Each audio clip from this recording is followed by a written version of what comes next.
హైదరాబాద్లో ఒక best JEE NEET coaching centre అయినా ఉందా? జనరల్గా ఏంటి అంటే చాలా ఉన్నాయి. ఫిడ్జీ ఉండొచ్చు, నారాయణ ఐఐటి ఉండొచ్చు, శ్రీ చైతన్య అకాడమీ ఉండొచ్చు, ఐఐటి అకాడమీ, జేఈ అకాడమీ ఉండొచ్చు, తర్వాత వచ్చేసి ఆకాష్, తర్వాత టైమ్, తర్వాత LN career institute, residence, rank ridge, nano junior, page, Rockwoods, ఇలా చెప్పుకుంటూ పోతే చాలా జేఈ నీట్ అకాడమీలు అయితే హైదరాబాద్ లో ఉన్నాయి. సో నేను ఏం చెప్పదలుచుకున్నానంటే, ఈ జనరల్ గా ఏం జరుగుతుందంటే, ఎక్కడో ఒక ఇన్స్టిట్యూట్ లో చాలా వరకు 99% ఆఫ్ ద ఇన్స్టిట్యూట్ ఇవే చేస్తున్నాయి. వాళ్ళకి మల్టిపుల్ బ్రాంచెస్ ఉంటాయి.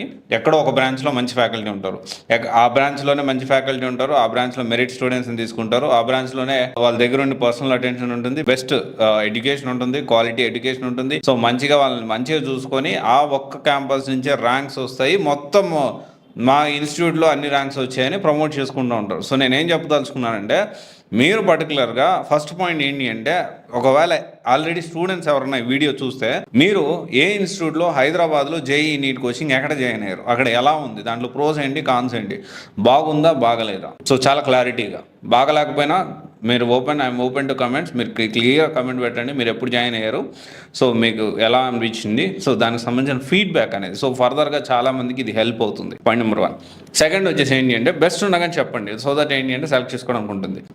ఓకే, హైదరాబాద్లో ఇన్ని జేఈ నీట్ కోచింగ్ సెంటర్స్ ఉన్నాయి కదా, సో కొన్ని కీ ఫ్యాక్టర్స్ ప్రతి ఒక్క పేరెంట్స్ ఒకవేళ ఈ వీడియో చూస్తూ ఉంటే ఈ కీ ఫ్యాక్టర్స్ ఉన్నాయా లేదని పర్టికులర్ బ్రాంచ్కి వెళ్ళి అక్కడ మీరు తెలుసుకోవడానికి ప్రయత్నం చేయండి. సో దాంట్లో ఈ పర్టికులర్ బ్రాంచ్లో ట్రాక్ రికార్డ్ ఎలా ఉంది, ఎన్ని ర్యాంక్స్ వచ్చాయి ప్రీవియస్ ఇయర్, సో ఫ్యాకల్టీ ఎలా ఉన్నారు, లోకల్ వాళ్ళు ఎక్కువ ఉన్నారా, లేకపోతే మంచి ఐఐటి నుంచి ఫ్యాకల్టీని తీసుకొచ్చి చెప్పిస్తూ ఉన్నారా, మంచి ఫ్యాకల్టీ లేకుండా ఏదో నార్మల్ ఫ్యాకల్టీ మంత్రంగా సో చెప్పిస్తూ ఉన్నది ఖచ్చితంగా కనుక్కోవాలి. దాంతోపాటు స్టడీ మెటీరియల్ అంటే ఇన్స్టిట్యూట్ డబ్బులు సంపాదించుకోవడానికి స్టడీ మెటీరియల్ కాదు, అది వర్తా కాదా, సో ఎలా ఉంది, మంచిగా ప్రొవైడ్ చేస్తున్నారా లేదా, test series which is very important.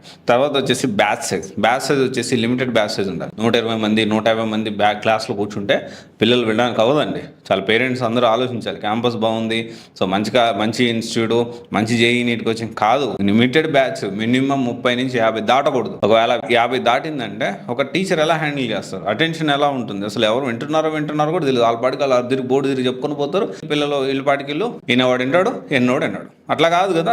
టీనేజ్లో ఉన్నప్పుడు మనం వాళ్ళని నర్చర్ చేయాల్సిన అవసరం ఉంది. ప్రతి ఒక్క పిల్లవాడి మీద అటెన్షన్ ఉండాలి.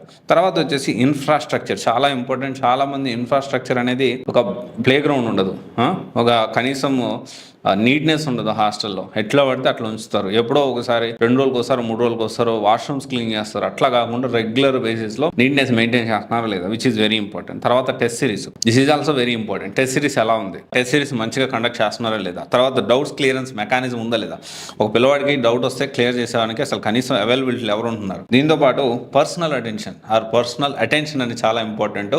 అంటే పర్సనల్ అటెన్షన్ దేంట్లో, పర్ఫార్మెన్స్ అంటే ఎలా చదువుతున్నారు, సో మాక్ టెస్ట్లు రాస్తున్నారు కదా, సో ఎక్కడే వెనకబడి ఉన్నారు, ఎక్కడ వీళ్ళు ఇంకా కోపం అయితే బాగుంటుంది. సో ఇది చాలా ఇంపార్టెంట్. ఇవన్నీ ఆస్పెక్ట్స్ కీ ఫ్యాక్టర్స్ ప్రతి జేఈ నీట్ కోచింగ్ సెంటర్ సంబంధించి మీరు క్రాస్ చెక్ చేసుకోండి. సో స్టూడెంట్స్ అందరూ కూడా ఒకవేళ జాయిన్ అయ్యి ఉంటే ఎక్కడ బాగుంది ఎక్కడ బాగలేదని మీరు కమెంట్ రూమ్లో తెలియజేయచ్చు. సో అది ఏ బ్రాంచ్, పర్టికులర్ బ్రాంచ్ అంటే ఓవరాల్గా ఈ బ్రాంచ్ బాగుంది అన్నట్లు ఆ బ్రాంచ్ గురించి, అంటే ఈ ఇన్స్టిట్యూట్ బాగుంది జేఈ కోచింగ్ అట్లా కాదు, పర్టికులర్ బ్రాంచ్, ఏ బ్రాంచ్ బాగుంది ఏ బ్రాంచ్ బాగలేదు. ఈ వీడియో ఎంతమంది రీచ్ అవుతుందో నాకు తెలీదు, కానీ ఒకవేళ రీచ్ అయితే మాత్రం మీ ఫ్రెండ్స్ అందరికి కూడా షేర్ చేయండి. షేర్ చేసి ప్రతి ఇన్స్టిట్యూట్ జేఈ నీట్ కోచింగ్ బాగోతాలన్నీ, పాజిటివ్స్ ఏంటి నెగిటివ్స్ ఏంటి ప్రతి ఒక్కరికి తెలియజెప్పేలాగా మనం ప్రయత్నం చేద్దాం. సో దట్ ఫర్దర్గా మన జూనియర్స్ ఎవరైతే ఉన్నారో వాళ్ళు మంచిదాన్ని సెలెక్ట్ చేసుకోవడానికి అవకాశం ఉంటుంది. Thank you.